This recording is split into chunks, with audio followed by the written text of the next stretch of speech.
Today we are going to start our new topic, that is array. In this lecture we will work on array, definition and introduction of array, and how to work with arrays, how we assign values, how we input values, how we use values, and how we refer values of the array, and some programming practices of arrays. We have a program int x equal to 2, x equal to 4, x equal to 6, x equal to 8. Before discussing array, let's discuss this simple code. If we have a variable x and the value of x is 2, then we assign a new value, that is 4, then we assign another value, that is 6, and we assign another value, that is 8, and then we display the value of x. What value would be displayed? The most recent value of the variable would be displayed, because a variable can have or can carry only one value. It cannot store more than one value at the same time. Only one value is stored in a single variable. So in this code we have a variable x and we assigned 4 values to the variable x, but the most recent value that is stored to x would be present at this time. So when we will display at the end, we will display the value of x. The most recent value of x will be displayed, and that is 8. So keep in mind that a single variable can store only one value at a time. It cannot store more than one value at a time. So in this situation, if we need a variable and we want to store more than one values, for example, if we want to store the roll number of the class, so if a class is of 60 students and the roll number 60 are different from each other, so we will need 60 variables to store the roll number of each student. It cannot be stored in a single variable. So it would be quite difficult to declare 60 variables.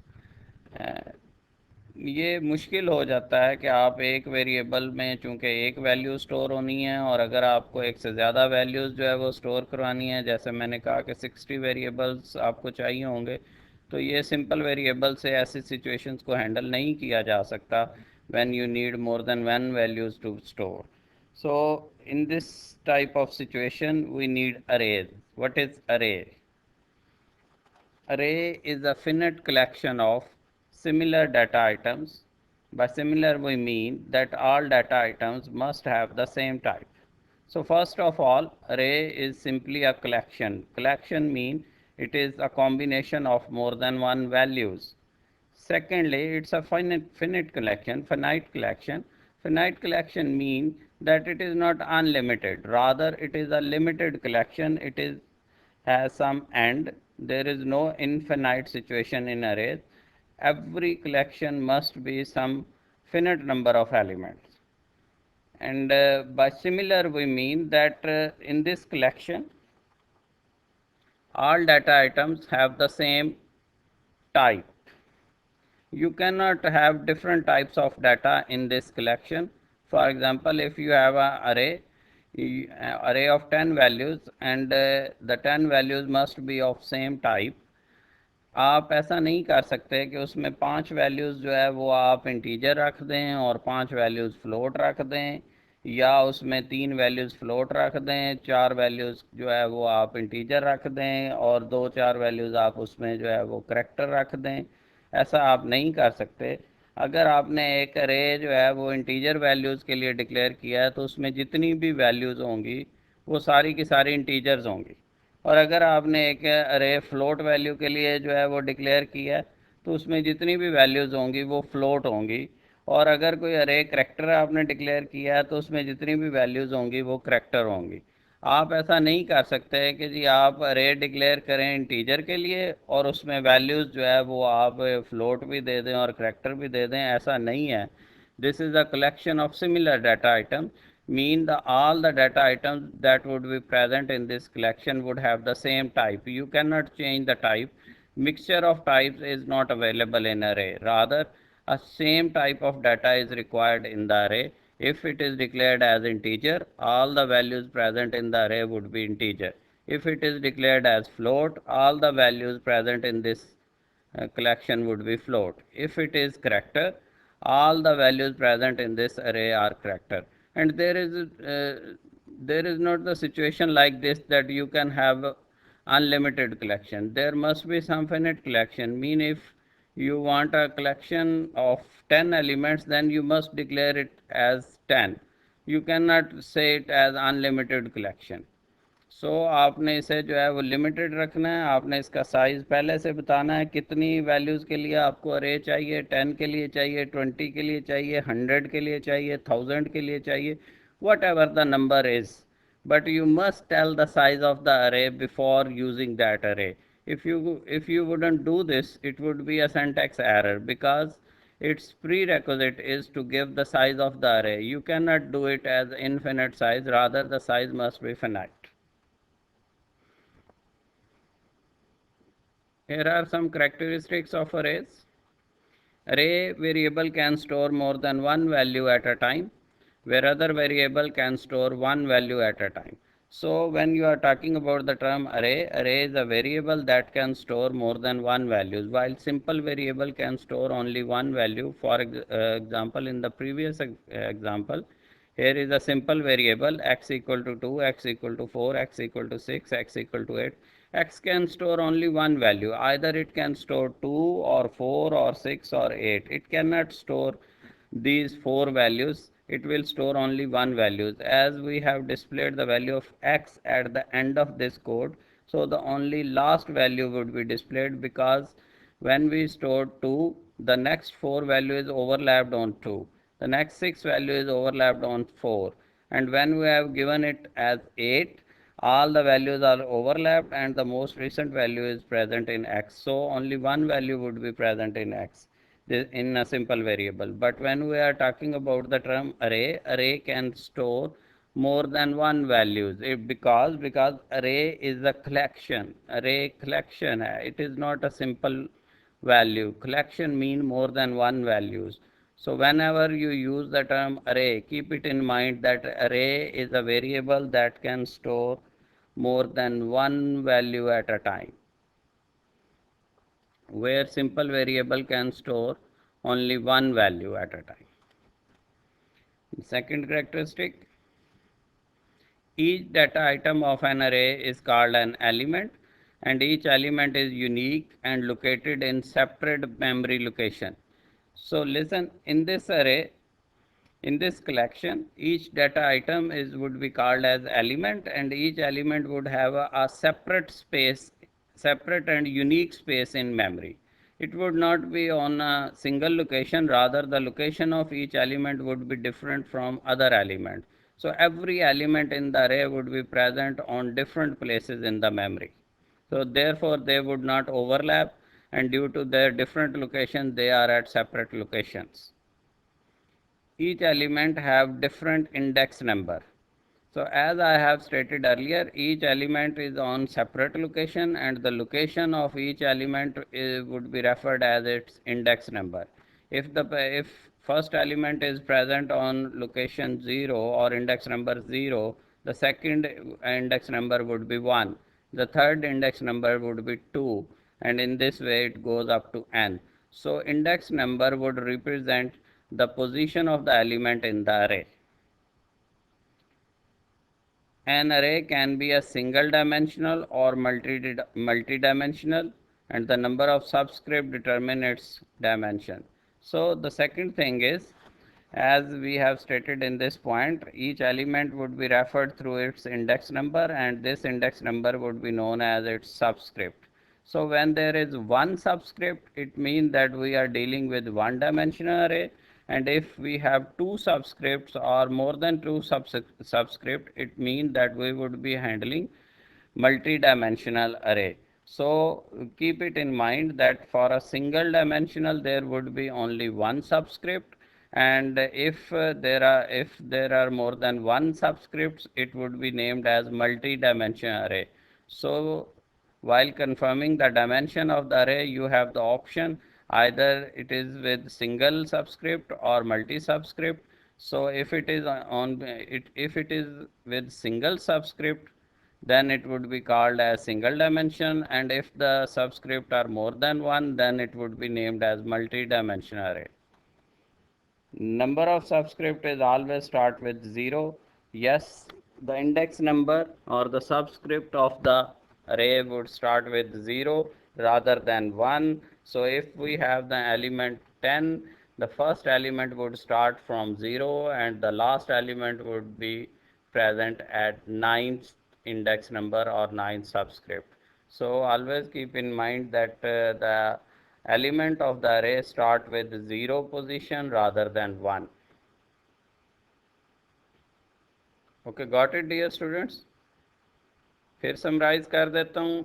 Array can store. Array is not a simple variable, it can store more than one value at a time, while simple variable can store only one value at a time. Her data item जो होगा अरे का उसकी location जो है वो different होगी, और चूंकि वो डिफरेंट और यूनिक लोकेशन पे पड़ा होगा, इस वजह से एलिमेंट ओवरलैप नहीं करेंगे और वो डिफरेंट लोकेशंस पे मौजूद रहेंगे. हर एलिमेंट का डिफरेंट इंडेक्स नंबर होगा और उस इंडेक्स नंबर के बिहाफ पे उस एलिमेंट को एक्सेस किया जाएगा, रेफ़र किया जाएगा, और उस इंडेक्स नंबर को हम सबस्क्रिप्ट कहते हैं. एक अरे मल्टी सिंगल डायमेंशनल भी हो सकता है और मल्टी डायमेंशनल भी हो सकता है. इसकी सिंपल हमारे पास तरीकाकार ये है कि जी अगर किसी अरे के साथ सबस्क्रिप्ट या इंडेक्स नंबर 1 हो तो वो सिंगल डायमेंशनल होगा, और अगर सबस्क्रिप्ट या इंडेक्स नंबर 2 हो तो या 2 से ज़्यादा तो वो मल्टी डायमेंशनल में चला जाएगा. तो सिंपली याद रखें कि for a single dimensional we would have only one subscript, and for multi dimensional we would have multi subscripts, multi index numbers. Number of subscript is always start with 0. Subscript या index number अरे में 1 से start नहीं होगा, 0 से start होगा. जैसा कि मैंने बताया कि अगर हमारा अरे 10 एलिमेंट का है तो फर्स्ट एलिमेंट जो है वो 0th लोकेशन पे होगा और लास्ट एलिमेंट जो है वो 9th लोकेशन पे होगा. स्टोरेज ऑफ अरे अगर हम मेमोरी में डिस्कस करें तो जैसे हम डिस्कस कर रहे थे कि हर एलिमेंट की मेमोरी लोकेशन जो है वो डिफरेंट और यूनिक होती है. तो अगर हमारा 10 एलिमेंट का अरे है तो ये देखें कि उसका जो सबस्क्रिप्ट है, पहले का सबस्क्रिप्ट जो है वो 0 होगा. इस अरे का नाम लेट से सी है, तो इसका सबस्क्रिप्ट जो है वो हर एलिमेंट का वेरी कर रहा है. फर्स्ट एलिमेंट का सबस्क्रिप्ट जो है वो 0 रखा गया, सेकेंड एलिमेंट का सबस्क्रिप्ट 1 है, फिर 2 है. तो these are the element, they are present on different memory locations. तो पहला जो एलिमेंट 24 है, इसकी लोकेशन, इसका सबस्क्रिप्ट बन रहा है 0 या इंडेक्स नंबर इसका 0 है. दूसरा एलिमेंट 59 है, तो इसका जो सबस्क्रिप्ट बन रहा है वो 1 बन रहा है. तीसरे का 35 बन रहा है, और जैसे मैंने पहले बताया कि अगर 10 एलिमेंट है तो लास्ट जो एलिमेंट होगा उसका सबस्क्रिप्ट जो है वो 9 बनेगा. तो चूंकि ये 0 से स्टार्ट होता है तो लास्ट जो है वो आपका n-1, अगर n 10 है तो लास्ट सबस्क्रिप्ट आपका 9 बनेगा. तो याद रखें कि जब भी हम अरे की बात करते हैं तो इसका कोई भी एलिमेंट इसके सबस्क्रिप्ट के बगैर, this is the subscript with in the braces, braces के अंदर जो नंबर है ये सबस्क्रिप्ट को रिप्रेजेंट कर रहा है. विदाउट सबस्क्रिप्ट आप अरे के किसी भी एलिमेंट को रेफ़र नहीं कर सकते.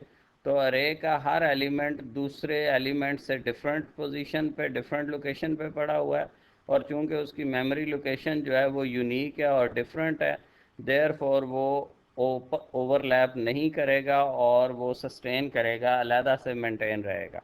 तो एट द सेम टाइम अरे जो है वो एक से ज़्यादा वैल्यूज़ जो है वो कैरी ऑन करने की सलाहियत रखता है. जैसे मैंने अभी आपके सामने ये रखा है कि अरे अगर हमारे पास सी है तो इस सी अरे में जो है वो 10 वैल्यूज़ स्टोर हुई हैं, और ये 10 वैल्यूज़ जो है वो ओवरलैप नहीं करेंगी, और क्योंकि ये सेपरेट मेमोरी लोकेशंस पे पड़ी हुई हैं. लेकिन याद रखें कि अरे सिंपल वेरिएबल नहीं है, इट इज़ अ कलेक्शन, और अरे का कोई भी एलिमेंट उसके सबस्क्रिप्ट के बगैर जो है वो रेफ़र नहीं किया जा सकता. So therefore we need to have these braces, and the number that is called subscript, and we would need three things like this: variable name, braces, and the subscript. Subscript will tell the position of the element or the index number जहाँ पे आपका element मौजूद है. तो अगर हम C0 करेंगे तो इसका मतलब होगा फर्स्ट एलिमेंट, C1 करेंगे तो इसका मतलब होगा सेकंड एलिमेंट, C2 करेंगे तो इसका मतलब होगा थर्ड एलिमेंट, और सिमिलरली C9 करेंगे तो इसका मतलब होगा 10th एलिमेंट ऑफ द अरे.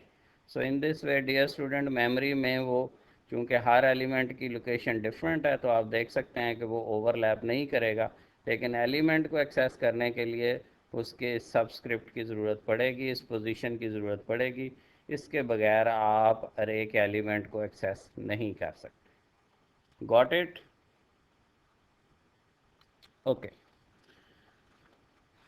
Here comes the declaration of an array. Array cannot be declared in a simple way. Simple variable से इसकी declaration slightly different होती है, और array को declare करने के लिए अब हमें जो है वो थोड़ा different जो है वो इसकी specifications हैं. For example, array को declare करने के लिए सबसे पहले तो हमें ये देखना है कि जी array का name क्या है. लेट्स से कि array का name हमने age रखा है. ये बिल्कुल ऐसे ही जैसे आप सिंपल वेरिएबल नेम रखते हैं, और उसके बाद उसकी टाइप हमने इंट रखी है, और फिर ये ब्रेसेस जो है, ये इसको स्क्वायर ब्रैकेट्स बोलते हैं. ये स्क्वायर ब्रैकेट्स जो है वो आपकी ये अरे के लिए मखसूस कर दी गई हैं. तो जब भी आपने अरे यूज़ करना होगा तो उसके लिए आपने स्क्वायर ब्रैकेट्स का इस्तेमाल करना है, कोई और ब्रैकेट्स यहाँ पे यूज़ नहीं करनी. तो इसमें जो है वो आपने उसका साइज़ बताना है कि आपको अरे जो है वो कितने एलिमेंट्स के लिए चाहिए. ठीक है, जैसे साइज़ आप 10 बता देंगे तो इसका मतलब होगा कि अरे जो है वो आपको, या लिस्ट जो है वो 10 आइटम के लिए है, आप इसको 20 कर देंगे तो इसका मतलब ये होगा कि जी उसका साइज़ 20 है, और you would have possibility to store 20 elements in that array. So it depends how much size you require depending upon the number of elements. If you need 100 elements, then put 100 over here. If you need 50 elements, then put 50 over here. If you need 10 elements, then put 10 over here. But the number must be here, because array is a finite collection, it is not an infinite collection. So due to its finite nature, you must have to tell the size of the array. Whatever, even if you need 1,000 element, declare it over as 1,000 size, but you cannot keep it as blank cannot be there. You should tell the size of the array. तो अगर हम इस अरे की बात करें, इस simple example की, तो अरे का नाम एज है, और ये एज कैसे अरे बना, ये जो स्क्वायर ब्रैकेट्स हैं ये इसको अरे का जो है ना वो एक मखसूस दे रही हैं, एक इंडिकेशन है इसकी, कि जब भी आपके पास स्क्वायर ब्रैकेट्स जो है वो आएँ तो इस चीज़ से आपने ये चीज़ लेनी है कि ये जो वेरिएबल है ये सिंपल वेरिएबल नहीं है, बल्कि ये एक अरे वेरिएबल है, और उसमें नंबर ऑफ़ एलिमेंट्स जो है वो कितने होंगे जी, उसकी कैपेसिटी आपने कितनी सेट की है, दैट इज़ 10, और फिर टाइप उसकी क्या रखी है, इंटीजर. इसका मतलब ये होगा कि इस एज अरे में 10 एलिमेंट्स की गुंजाइश है, और वो जो 10 एलिमेंट होंगे वो सब के सब इंटीजर होंगे, बिकॉज यू हैव टोल्ड कि अरे जो है वो ऐसा नहीं होता कि जी वो उसमें कुछ डाटा जो है वो इंटीजर हो और कुछ फ्लोट हो, rather it must have the same type. So because of same type, if you have declared it as integer, then all 10 elements in the array age would be integer values. You cannot have 5 10, 5 float and 5 integer values, rather all the values of this array would be integer, because the same nature of the array cannot store mixture of data type. You have to store the same values, same data type values. So this declaration simply tells that the array age would contain 10 elements of type integer. The declaration of array tells the compiler that the data type, name of the array, and size of the array, and for which element it occupies memory space. So this is the name of the array, this is the size of the array, and this is the type of the array. So this declaration is simply that age is an array, because this square bracket indicates that this is an array. and 10 elements in this array, and all the elements of this array would be integer. All the values would be the same data type of integer type.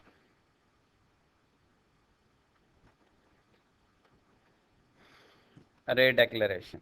So array have some variation in declaration, like more than one array can be declared on a line. You can have multi declaration in this way. You can declare more than one array with a single line. Here int age 10, height 10, name 10. Here we have three arrays. Age is an array, height is an array, name is an array. Age has size 10, height has size 10, name has size 20. So all these three arrays, age, height and name, all these three arrays are of integer type, mean the values in these three arrays would be integer. So always keep in mind that this square bracket is an indication of array. So never use some other bracket instead of this square bracket for the use of array. Wherever there is square bracket, always keep it in mind that this would be the symbol of array. So here we have declared three arrays of integer type. Another example, mixed declaration of variable with declaration of array. You can have like this: int I, j, age and 10. Here I and j are simple variables and age is an array variable. How we can differentiate? Because with age we have square brackets and size. So this age is an array variable and I, j are simple variable, mean I and j would have only one values or keep only one values at a time, while age can store up to 10 values at a time. Array can be initialized in this way. Array को हम initialize कर सकते हैं, जैसे मैंने लिखा int a5 equal to curly bracket में आप elements बता दें 10, 20, 30, 100 and 5. साइज इसका 5 था, इसका मतलब यह है कि इसमें 5 वैल्यूज़ जो है वो स्टोर हो सकती हैं. तो पहली वैल्यू इसमें जो आएगी that would be 10, second value would be 20, third value would be 30, fourth 100 and fifth value would be 5. So 5 values can be stored in this array. तो अब चूंकि इनिशियलाइज आपने किया तो इसका मतलब है कि फर्स्ट वैल्यू कौन सी होगी, a of zero. A of zero होगी आपकी 10, ए ऑफ 1 होगी आपकी 20, ए ऑफ 2 होगी जी 30, ए ऑफ 3 होगी 100, ए ऑफ 4 होगी 100 और ए ऑफ 3 होगी 100 और ए ऑफ 4 होगी 5. So your subscript would start from 0. The first element 10 would be present at 0 index number, then 1, then 2, then 3 and then 4. तो याद रखें कि जब आपने इनिशियलाइज किया तो अब यहाँ पे अगर आप साइज़ नहीं भी बताएंगे तो कंपाइलर उसे एक्सेप्ट कर लेगा, क्योंकि पहले ही आपने उसे नंबर ऑफ़ एलिमेंट्स बता दिए हैं. तो जितने एलिमेंट्स आप उसे बता देंगे उतने के लिए वो अरे खुद ही जो है वो सेट कर देगा. तो इसलिए इस सूरत हाल में आप अगर इसका साइज़ आपके पास ऑप्शन है, अगर आप यहाँ पे 5 नहीं भी लिखते तो ये उसको according to the number of items, number of element खुद ही सेट कर लेगा. लेकिन ये नहीं हो सकता कि आप इधर साइज़ जो है वो 6 लिख दें या 5 लिख दें और वैल्यूज़ इधर 6 दें. ऐसा नहीं होगा. या तो इसे ब्लैंक छोड़ें आप, या फिर यह है कि जितने इधर नंबर ऑफ़ एलिमेंट बताए हैं आप उतनी वैल्यूज़ इधर स्टोर करें. अगर आपने ब्लैंक छोड़ा है तो फिर भी ठीक है.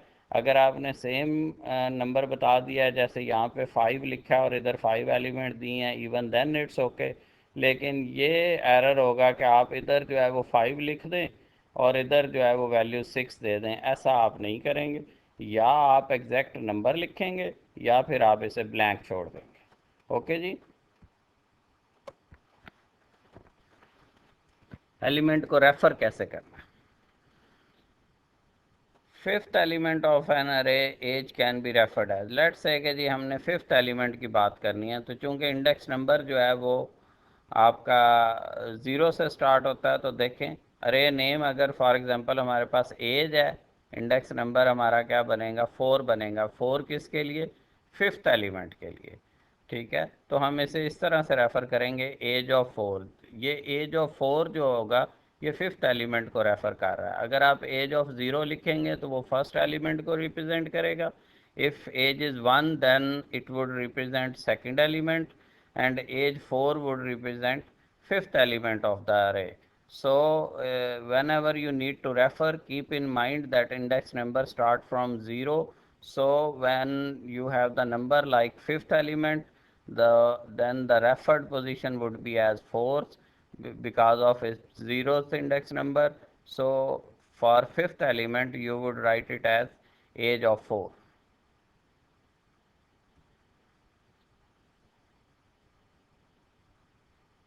Okay. If we need to input or assign values to an array, so it is different from simple variable. In simple variable you can say like here आप सिंपल वेरिएबल को सिंपली इस तरह से वैल्यू असाइन करते हैं, x equal to 2, x equal to 4, x equal to 6, x equal to 8। लेकिन जब आपको ज़रूरत पड़ जाए अरे को वैल्यू इनिशियलाइज करने की, तो अरे के लिए आपको उसकी लोकेशन बतानी जो है वो कंपलसरी है। उसका इंडेक्स नंबर के बगैर आप उसे वैल्यू असाइन या इनपुट नहीं कर सकते। आपने जब भी अरे का एलिमेंट रेफ़र करना है तो उसका इंडेक्स नंबर बताना ज़रूरी है। तो जैसे यहाँ पे 24 आपने असाइन करना था फर्स्ट पोजीशन के लिए, तो आप बताएंगे कि c square bracket open 0 and then square bracket close. So ये इंडेक्स नंबर जो है this is compulsory. Without index number वो कभी भी आपके अरे एलिमेंट को जो है वो रेफ़र नहीं करेगा। So if you have C1 then the second position C2। So in this way अगर आपको जो है वो इस तरह से 10 एलिमेंट्स जो है वो असाइन करवाने हैं, तो 10 एलिमेंट्स असाइन कराने के लिए आपने फर्स्ट में C0 इक्वल टू 24 लिखा, तो इसका मतलब ये होगा कि ये 24 जो है वो उसके 0th पोजीशन पे चला जाएगा। Then C1 equal to 59, then 59 would go on the next second position, then 35 on the next position. So in this way the process goes on, and the last value would be C9 and C9 would be over here, और जो भी value आप इसे assign करेंगे। तो याद रखें कि जब भी वैल्यूज़ अरे की आप बात कर रहे हो, अरे एलिमेंट की बात कर रहे हो, तो अरे element without its subscript, without its position, without its index number. अगर मैं इंडेक्स नंबर की बात करूं या सबस्क्रिप्ट की बात करूं तो इसका मतलब यही होगा कि उसकी पोजीशन अरे में कौन सी बन रही है। तो याद रखें कि विदाउट सबस्क्रिप्ट या विदाउट इंडेक्स नंबर आप अरे में एलिमेंट ना ही असाइन कर सकते हैं, ना ही इनपुट कर सकते हैं, ना ही प्रोसेस कर सकते हैं। तो जब भी आपने एलिमेंट असाइन करना हो, इनपुट करना हो, प्रोसेस करना हो, तो ये स्क्वायर ब्रैकेट भी बतानी ज़रूरी है और ये पोजीशन बतानी भी ज़रूरी है। विदाउट स्क्वायर ब्रैकेट या पोजीशन आप अरे एलिमेंट को यूज़ नहीं कर सकते। तो चूँकि सबस्क्रिप्ट की कंपल्शन है, इसलिए सम टाइम अरे को हम सबस्क्रिप्टेड वेरिएबल भी बोलते हैं। तो जिस तरह से एक सिंपल वेरिएबल होता है, तो अगर सबस्क्रिप्टेड वेरिएबल की बात की जाए तो इसका मतलब होगा you are talking about the term array. Array would be named और some time called as subscripted variable. Okay जी, बात समझ आ गई है कि इसकी पोजीशन बतानी ज़रूरी है, जो पोजीशन बताए। और ये ज़रूरी नहीं है कि आपने हमेशा डाटा जो है वो ज़ीरो से इनपुट करना शुरू करना है। आपकी लोकेशन स्टार्ट हो जाती है ज़ीरो से, लेकिन आप रेफ़र जब भी करने लगें तो आप हो सकता है कि आप पहले जो है वो C1 को वैल्यू दे दें, फिर C2 को दे दें, फिर बाद में C0 को दें। तो because all values are present at some different memory location, तो लोकेशन के लिए ये ज़रूरी नहीं है कि आपने उसे सीक्वेंस में ही एक्सेस करना है। ऐसा सीक्वेंस की कोई कंपल्शन नहीं है, लेकिन उसमें जो सबस्क्रिप्ट की पोजीशन है वो बतानी ज़रूरी है। सीक्वेंस का कोई मैटर नहीं करता, आप वैल्यूज़ 9 to 0 भी स्टोर कर सकते हैं, 0 to 9 भी स्टोर कर सकते हैं, रैंडमली भी स्टोर कर सकते हैं। जो भी पोजीशन उसे बताएंगे वो उसमें स्टोर कर देगा। तो इट इज़ नॉट कंपल्सरी कि आप हमेशा अरे को जो है वो ज़ीरो से स्टार्ट करके 9 तक लेके जाएंगे वैल्यू स्टोर करने के लिए। वैल्यूज़ आप रैंडमली उसमें स्टोर कर सकते हैं। बस ये याद रखें कि उसका सबस्क्रिप्ट 0 से स्टार्ट होता है। जैसे अभी मैं वैल्यू 0 से 9 तक स्टोर कर रहा हूँ, तो नेक्स्ट टाइम मैं 9 to 0 भी स्टोर कर सकता हूँ। लेकिन यह है कि सबस्क्रिप्ट को ओवरलैप ना करें। आप अगर C0 कहेंगे 24, फिर C0 कहेंगे 59, तो फिर C0 कहेंगे 35, तो फिर C0 पे आपने तीनों वैल्यू स्टोर कर दी। तो आपको करना यह है कि जब भी कोई नई वैल्यू स्टोर करनी है तो उसका सबस्क्रिप्ट चेंज करना है। अगर पहली वैल्यू C0 पे की है तो दूसरी वैल्यू आप C1 पे करेंगे, तीसरी वैल्यू आप C2 पे करेंगे। तो हर दफ़ा नई वैल्यू के लिए उसका सबस्क्रिप्ट जो है वो चेंज करना ज़रूरी है। इस तरह से वो कभी भी ओवरलैप नहीं करेगा और वैल्यूज़ जो है वो आपकी प्रेजेंट रहेंगी।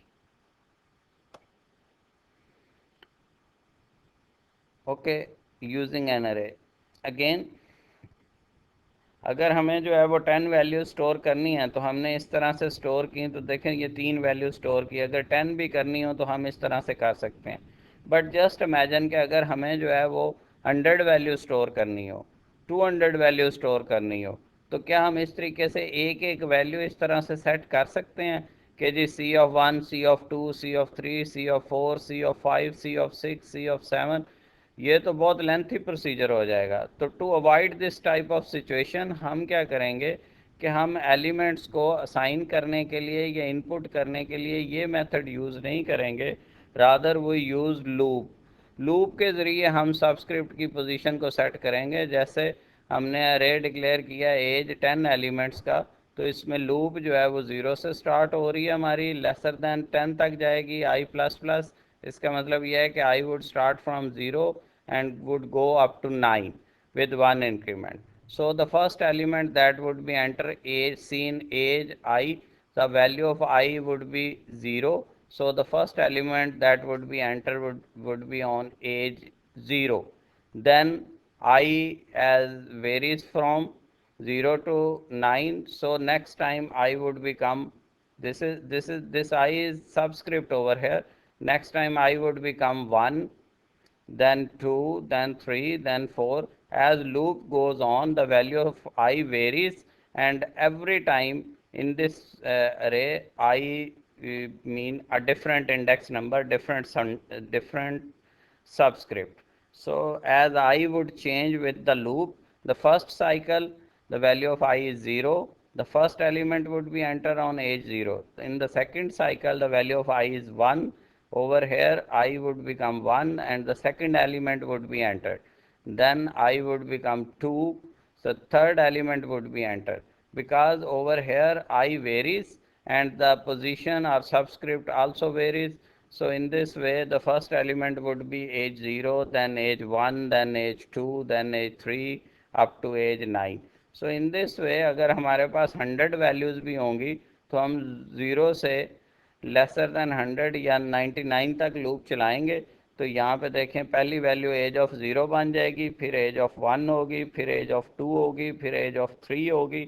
इस तरह से एज का जो सबस्क्रिप्ट आई है उसकी वैल्यू चेंज होती रहेगी लूप के साइकिल के साथ, तो हमारी वैल्यूज़ जो इनपुट होती रहेंगी।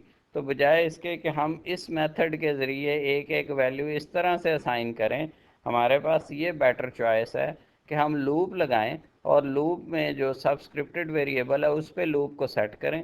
जब हम सबस्क्रिप्टेड वेरिएबल पे लूप को सेट करेंगे तो सबस्क्रिप्ट जो है वो हमारा लूप के साथ चेंज होता रहेगा। जैसे यहाँ पे 0 है, फर्स्ट टाइम आई की वैल्यू 0 है तो पहला एलिमेंट एज ऑफ 0 इनपुट हो जाएगा, फिर एज ऑफ 1, फिर एज ऑफ 2, फिर age of 3। In this way I vary करता रहेगा और पोजीशन हमारी एज की चेंज होती रहेगी और नई वैल्यूज़ जो है वो हमारी डिफरेंट पोजीशन पे जाती रहेगी। तो बजाय इसके कि हम एक एक वैल्यू असाइन करें, हम लूप लगा के अरे में वैल्यूज़ जो है वो इनपुट करेंगे। इस तरह से ये होगा कि अगर 10 वैल्यूज़ हैं, 100 वैल्यूज़ हैं या 1000 वैल्यूज़ हैं, तो कोडिंग हमें जो है ना वो लंबी चौड़ी नहीं करनी पड़ेगी, हमें जस्ट लूप का नंबर चेंज करना है और हमारी वैल्यूज़ इनपुट हो जाएंगी। तो अगर हमारे पास 100 वैल्यूज़ अरे में इनपुट करनी होती तो हम 0 से 99 तक करते। अगर हमारे पास 10 है तो 0 से 9 तक किया। अगर हमारे पास 1000 होती तो 0 से 900 और 99 तक जाते। तो लूप लगा के हम अरे में वैल्यूज़ जो है वो आसानी के साथ इनपुट कर सकते हैं। सिमिलरली अगर हम ये चाह रहे हैं कि अरे सारे को जो है वो हम 0 पे इनिशियलाइज़ कर लें, तो हम इस तरीके से लूप लगा के ये काम कर सकते हैं कि जी हम 0 से लेके 9 तक या लेसर दैन 10 तक लूप चलाएं। तो first value over here would be as age of 0, उसको भी वैल्यू 0 मिल जाएगी, एज ऑफ 1 को भी वैल्यू ज़ीरो मिल जाएगी, एज ऑफ टू को भी वैल्यू ज़ीरो मिल जाएगी। तो इसका मतलब ये है कि इस लूप में हमने h of zero, h of one, h of two, h of three, h of four, i चूँकि वेरी कर रहा है ना लूप के साथ, तो आई की वैल्यू जब भी चेंज होती है तो सबस्क्रिप्ट की वैल्यू चेंज हो जाती है। तो एज ऑफ ज़ीरो पे भी ज़ीरो सेट हो गया, एज ऑफ वन पे भी ज़ीरो सेट हो गया, एज ऑफ टू पे भी ज़ीरो सेट हो गया, एज ऑफ थ्री पे भी। इस तरह से हमने ज़ीरो से नाइन उसके पूरे अरे में हमने सबको ज़ीरो जो है वो वैल्यू दे दी है। अब पूरा अरे हमारा ज़ीरो से फिल हो गया। हमारा जो अरे है 10 एलिमेंट्स का, तो it start from zero to nine, ये इसके सबस्क्रिप्ट हैं, लेकिन हमने ज़ीरो टू नाइन सब में जो वैल्यू जो है वो ज़ीरो सेट कर दिया। तो इस तरीके से हम कर सकते हैं। Here is a simple program. Sorry. Write a program to add 10 array elements. हमने यहाँ पे array के 10 elements को add करना है. Simple. We have an array of 10 elements. नाम हमने उसका रखा है ARR array name होगा। 10 एलिमेंट्स का हमने साइज़ डिक्लेयर कर दिया है और उसकी टाइप जो है वो हमने इंटीजर डिक्लेयर कर दिया है। इसका मतलब ये होगा कि इस ARR जो अरे है इसमें 10 वैल्यूज़ जो है वो स्टोर हो सकती। इंट सम, हमने एक वेरिएबल लिया है सम और उसको इनिशियलाइज़ कर दिया ज़ीरो पे। इसका मतलब ये होगा कि इनिशियली उसमें कोई वैल्यू जो है वो मौजूद नहीं है। फिर हमने क्या किया है कि लूप को हमने स्टार्ट किया ज़ीरो से लेके नाइन तक। इसका मतलब ये होगा कि लूप हमारी ज़ीरो से नाइन तक चलेगी, enter value n of an array, और उसके बाद ये होगा कि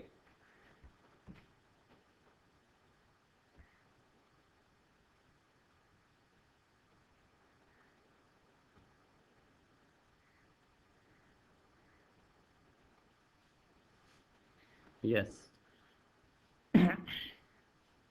तो सम हमारा जो है वो ज़ीरो पे इनिशियलाइज है। उसके बाद हमने लूप लगाई, लूप ज़ीरो से नाइन तक। इसका मतलब यह है कि अरे में हमने ज़ीरो टू नाइन वैल्यूज़ जो है वो इनपुट की। पहली वैल्यू अरे ऑफ ज़ीरो पे गई, फिर अरे ऑफ वन पे, फिर अरे ऑफ टू पे, फिर अरे ऑफ थ्री पे। इस तरह से अरे ऑफ नाइन तक हमारी वैल्यूज़ चली गई ज़ीरो से नाइन तक। अब यह है कि हमने उन्हें सम करना है, तो सम के लिए हमें फिर लूप लगानी पड़ेगी। हमने एक और लूप लगाई जिसमें पहली वैल्यू जो है वो इनिशियली हमने सम को ज़ीरो पे इनिशियलाइज़ किया, तो zero plus A of zero, जो भी वैल्यू होगी वो सम में ऐड हो जाएगी। फिर सम में नई वैल्यू के साथ ए ऑफ वन ऐड हो जाएगा, फिर ए ऑफ टू ऐड हो जाएगा, फिर ए ऑफ थ्री ऐड हो जाएगा। ये बिल्कुल इस तरह से है कि पहली वैल्यू फॉर एग्जांपल 5 है, तो 0 प्लस 5 5 हो गया, फिर 5 प्लस 10 15 हो गया, फिर 15 प्लस 10 15 प्लस आगे जो है वो आप नई वैल्यू ऐड करेंगे। तो हर प्रीवियस वैल्यू जो है वो नई वैल्यू में ऐड होती जाएगी। जैसे ये 0 प्लस 5 5, 5 प्लस 5 10, 10 प्लस 5, इस तरह से उसमें नई वैल्यू जो है वो ऐड होती जाएंगी। तो ये देखें कि अगर हमने पहली वैल्यू 5 दी है, फिर 10 दी है, फिर 15 दी है, फिर 20 दी है, फिर 25, तो ये जो वैल्यूज़ हैं यहाँ तक ये हम इनपुट कर रहे हैं। तो तरीकाकार ये है कि ये पहली इसमें ऐड हो जाएगी, फिर ये वैल्यू इसमें ऐड हो जाएगी, फिर ये वैल्यू इसमें ऐड हो जाएगी, फिर ये वैल्यू इसमें ऐड हो जाएगी। तो अगर आप इनका सम करें तो इनका सम बनता है 275। तो एक्चुअली हुआ यह है कि सम हमने एक वेरिएबल लिया, पहले हमने उसमें 5 ऐड कर दिया, फिर हमने उसमें 10 ऐड कर दिया, फिर हमने उसमें 15 ऐड कर दिया, फिर उसी सम वेरिएबल में 20 ऐड कर दिया। तो सम हमारा एक ऐसा वेरिएबल है जिसमें नई वैल्यू प्लस होती जा रही है। तो पहले 0 प्लस 5 हुआ, फिर 5 प्लस 10 हुआ, फिर 10 प्लस 20 हुआ। इस तरह से सारी वैल्यूज़ एक एक करके लूप के ज़रिए हमने सम में जो है वो ऐड कर दी। तो at the end of this loop हमारा ये जो सम होगा इसमें ऑल 10 वैल्यूज़ का जो है वो सम आ चुका होगा। तो सम में इन तमाम वैल्यूज़ का सम जाएगा, और उसके बाद जब हम इसको सी आउट करेंगे 10 वैल्यूज़ के सम को डिस्प्ले करवाएंगे, तो जो सम में टोटल वैल्यू होगी, जो एडिड वैल्यूज़ होगी, वो सारी वैल्यूज़ जो है वो हमारी डिस्प्ले हो जाएंगी। तो इस तरह से हम अरे की 10 वैल्यूज़ को जो है वो ऐड कर सकते हैं, एक एक वैल्यूज़ को लूप के अंदर ऐड करते हुए। ये देखें, ये इसका आउटपुट है कि अगर ये हमने वैल्यूज़ दी हैं तो इन वैल्यूज़ को सम में ऐड करते जाएंगे, यहाँ तक आपकी लूप चलेगी, और बाद में जब हम सम को डिस्प्ले करवाएंगे तो वो 275 डिस्प्ले करेगा। हाँ जी, ये बात मैं आप लोगों से पहले डिस्कस कर चुका हूँ कि जब भी आपने सिंगल डायमेंशन अरे को जो है वो इनिशियलाइज करना है, तो उसके लिए ये ऑप्शन है आपके पास कि या तो आप यहाँ पे नंबर बताएंगे कि कितनी वैल्यूज़ हैं, जैसे यहाँ पे 1 2 3 4 5 6, यहाँ पे 6 वैल्यूज़ हैं तो यहाँ पे 6 एक्यूरेट नंबर आएगा। या फिर आप इसे ब्लैंक छोड़ देंगे। ब्लैंक छोड़ने का मतलब ये होगा कि वो इधर से साइज़ उसका खुद ही देख लेगा कि कितनी वैल्यूज़ हैं, कंपाइलर उसके मुताबिक अरे सेट कर देगा। तो आप यहाँ पे ये 6 वैल्यूज़ हैं तो या आप यहाँ पे 6 लिखेंगे या फिर इसे ब्लैंक छोड़ देंगे। लेकिन ये नहीं आप करेंगे कि यहाँ पे आप 5 लिख दें और इधर वैल्यू 6 दे दें, ऐसा नहीं होगा। तो जब भी आप अरे को इनिशियलाइज करवाएं इस तरह से, तो उसके लिए ये है कि जी either you keep it as blank या फिर एग्जैक्ट नंबर दे दें। ऐसा नहीं होगा कि आप नंबर डिफरेंट दे दें।